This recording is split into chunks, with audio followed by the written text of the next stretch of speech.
Hi VS.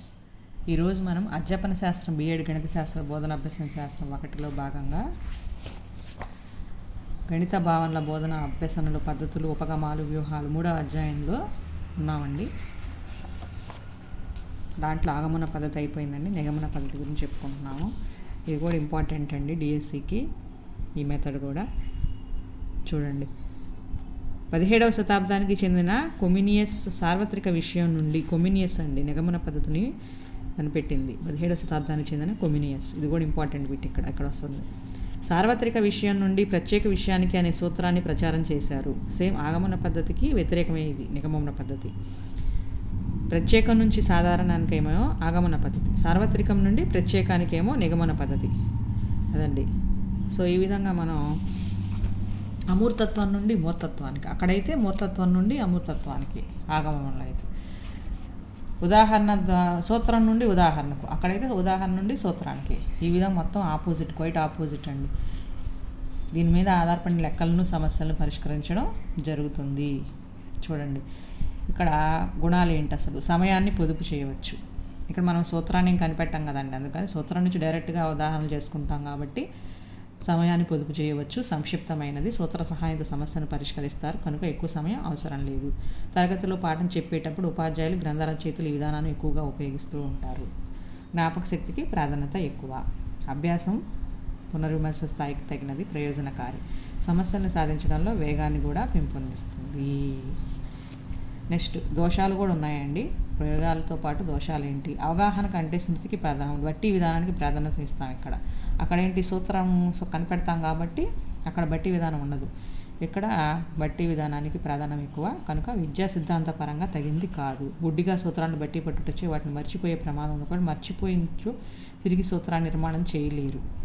సూత్రాన్ని నిర్మాణం చేయగలిగేది ఆగమన పద్ధతిలో కదండి. అందుకని ఇక్కడ మనం బట్టి పట్టడం వల్ల ఉపయోగం లేదు. విద్యార్థులు క్రియాత్మక అభ్యాసాలు కాలేరు, యాక్టివ్ లెర్నర్స్ కాలేరు.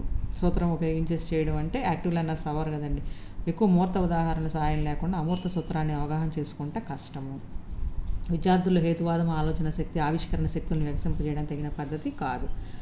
సో ఈ విధంగా మనకి దోషాలు కూడా నిగమన పద్ధతిలో ఉన్నాయి. ఉదాహరణలు ఎన్ ఆఫ్ ఏ ఇచ్చారు, ఎన్ ఆఫ్ బి ఇచ్చారు, ఎన్ ఆఫ్ ఏ ఇంటర్సెక్షన్ బి ఇచ్చారు. ఏ యూనియన్ బికి ఎంత అన్నారు. డైరెక్ట్గా ఫార్ములా గుర్తుంటే ఫార్ములా వేసేసి చేసేస్తాడనమాట. ఇక్కడ ఎన్ ఆఫ్ ఏ ఎంత 6, ఎన్ ఆఫ్ బి ఎంత 4, N of A intersection B, A intersection B ఎంత 3. ఇక్కడ ఉపయోగించిన సూత్రం ఏంటంటే N of A union B formula, A N of A plus N of B minus N of A intersection B. ఇక వాల్యూస్ని దీంట్లో ప్రతిక్షేపిస్తే సూక్ష్మీకరిస్తాడు. జవాబు ఏంటి 7. ఆ విధంగా చేయడం అనమాట. దీన్ని నిగమన పద్ధతిలో చేయడం అంట. సూత్రం నుంచి మనం లెక్కలు చేయడం అనమాట. బహుభుజుల భుజాల సంఖ్య ఇచ్చినప్పుడు భుజాల అంతర్కోణాలు మొత్తం ఎంత, భుజాల సంఖ్య ఇచ్చారు, సంకేత రూపంలో చెప్తాం అనమాట. n = నెంబర్ 14 అని. తర్వాత దత్తభుజుల అంతర్కోణాల మొత్తం ఫార్ములా 2n-2 లంబకోణాలు, 2n-4 లంబకోణాలు. లేకపోతే n ప్లేస్లో మనం 14 పెట్టేసి సబ్స్టిట్యూట్ చేసి జవాబు ఏంటి 24 లంబకోణాలు. అంటే 24 × 2 × 12 లంబకోణాలు కదండి, 180 degrees. సో ఇక్కడ ఒక సూత్రాన్ని బట్టి మనము సమ్మును చేసుకుంటూ వెళ్తున్నాం కాబట్టి ఈ పద్ధతిని మనం నిగమన పద్ధతి అంటాము. ఆగమన విధానంలో ఉదాహరణ నుంచి సూత్రాన్ని విద్యార్థి సాధారణీకరించడం జరుగుతుంది. నిగమన విధానంలో విద్యార్థులకు ఉపాధ్యాయుడు ముందుగా సూత్రాన్ని చెప్పి ఉదాహరణను పరీక్షించడం జరుగుతుంది. ఈ విధంగా సాధారణీకరించడం ఎక్కువ సమయం తీసుకుంటే ఉదాహరణకి సాధించడానికి తక్కువ సమయం పడుతుంది. అంటే ఒక పద్ధతిలో ఎక్కువ సమయం తీసుకుంటే రెండవ పద్ధతిలో ఆదా అవుతుంది. కాబట్టి ముందుగా ఆగమన పద్ధతి అనుసరించి తర్వాతే నిగమన పద్ధతిని పాటిస్తే సమయం కలిసి వస్తుంది. సూత్రాన్ని ప్రతిపాదించిన తర్వాత నిగమన పద్ధతిని పాటించామనుకోండి, ఆ విధంగా మనకి సమయం కలిసి వస్తుంది. సూత్ర నిర్మాణంపై అవగాహన కలగటం వల్ల సమస్యల పరిష్కారంలో సందేహాలు రావడానికి అవకాశం ఉండదు. కాబట్టి ఏదో ఒక పద్ధతిని అనుసరించకుండా రెండింటి యొక్క సమ్మేళనమే బోధనా సాఫల్యతకు దారితీస్తుంది. ఇప్పుడు రెండు పద్ధతుల సామ్య భేదాలని పరిశీలిద్దాం. ఇది మాత్రం చాలా ఇంపార్టెంట్ అండి. ఆగమన పద్ధతి, నిగమన పద్ధతి తేడా తెలుసుకుంటూ చదువుకుంటూ అసలు ఈ బిట్టు లేనిది పేపర్ ఉండదండి రెండింటి మీద. మూర్తత్వ ఉదాహరణ నుండి అమూర్త ఉదాహరణకి ఆగమన పద్ధతి అండి. దీంట్లో నిగమన పద్ధతి మూర్తత్వ ఉదాహరణ నుండి అమూర్తత్వ సూత్రానికి. ఇక్కడ మూర్తత్వ ఉదాహరణ నుండి అమూర్తత్వ సూత్రానికి, మూర్తత్వ ఉదాహరణ నుండి అమూర్తత్వ సూత్రానికి.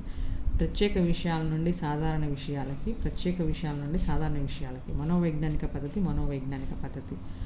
ఇక్కడ సామ్య భేదాలు చూసుకుంటున్నాం, తేడాలు కాదండి, సామ్య భేదాలు. మనోవైజ్ఞానిక పద్ధతి ఇది కూడా ప్రారంభంలో ఉన్న వారికి తగినది. ప్రారంభంలో గణిత బోధన అంతా ఈ విధంగానే జరుగుతుంది. తార్కిక పద్ధతి ఎక్కువ సమయాన్ని తీసుకుంటుంది. ఇది కూడా ఒక్కోసారి ఎక్కువ సమయానికి తీసుకుంటుంది. విద్యార్థి ఉపాధ్యాయుల మధ్య సత్సంబంధాలు ఏర్పడే అవకాశం ఉంది ఇక్కడైతే ఆగమన పద్ధతిలో. ఇక్కడ తక్కువ ఉంటుందన్నమాట, ఉంది కానీ అంత ఎక్కువ ఉండదు. బోధన అభ్యసన ప్రక్రియలో విద్యార్థులు క్రియాత్మకంగా పాల్గొంటారు. ఇక్కడ విద్యార్థులు క్రియాత్మకంగా కాలేరు. ఇక్కడ తేడా వస్తుంది చూడు, మళ్ళీ ఇక్కడ కాలేరండి, చాలా ఇంపార్టెంట్. సాధారణీకరణపై అవగాహన వల్ల సమస్య సాధనలో సందేహాలు వచ్చే అవకాశం ఉండదు. ఇక్కడ ఒక సూత్రం మర్చిపోయారనుకోండి, అప్పుడు సమస్య సాధన కుంటుపడుతుంది. సంకేతాల విషయంలో తడబడుతూ ఉంటే సూత్రం మర్చిపోయినా అప్పుడు సమస్యను సాధించడానికి వీలు కుదరక కుంటుపడుతుంది. విషయాన్ని కంఠస్థం చేయాల్సిన అవసరం ఉండదు. ఇక్కడ మాత్రం కంఠస్థం చేయవలసి ఉంటుంది. ఈ 4 మాత్రం ఇక్కడ కొంచెం తేడాగా ఉన్నాయి. 7, 8, 9, 10 ఈ రెండింటికి తేడాలు కనపడుతున్నాయి. ఫస్ట్ 6 మాత్రం సామ్యంగా ఉన్నాయి. ఈ విధంగా మనం ఆగమన పద్ధతి, నిగమన పద్ధతి గురించి భేదాలు చెప్పుకున్నాము. ఇంతటితో వీడియో ముగిస్తున్నానండి. థ్యాంక్ యూ అండి.